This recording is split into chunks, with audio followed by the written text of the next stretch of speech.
Jembatan Cidugalen di Tasikmalaya putus pada 7 Mei lalu. Pemerintah Kabupaten Tasikmalaya memfungsikan kembali cek dam atau bendungan sebagai jalan darurat. Sementara itu, dua wanita tak dikenal diamankan polisi lantaran nekat memaksa masuk dengan berusaha menerobos pagar Istana Negara Kepresidenan di Jakarta Pusat. Selengkapnya kami rangkum dalam Indonesia 24 Jam.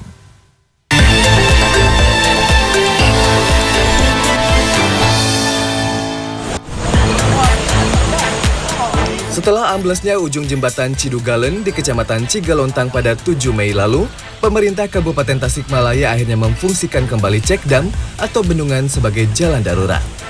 Namun pengendara harus bersiap melintasi tanjakan dan jalan menurun yang curam. Belum lagi jalan tanggul ini masih dialiri air sungai yang cukup deras.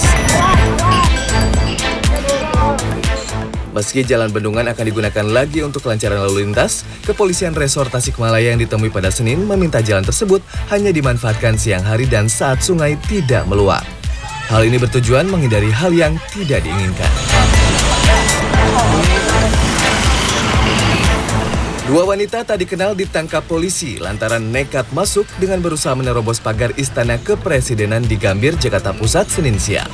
Salah satu dari dua wanita itu mencoba berbaring di aspal saat hendak ditangkap. Mencegah terjadinya hal yang tidak diinginkan, keduanya diamankan ke pos polisi Monas.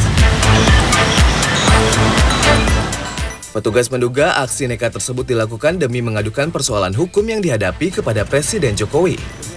Untuk kepentingan penyelidikan lebih lanjut, kedua wanita tersebut menjalani pemeriksaan di markas Polsek Gambir, Jakarta Pusat.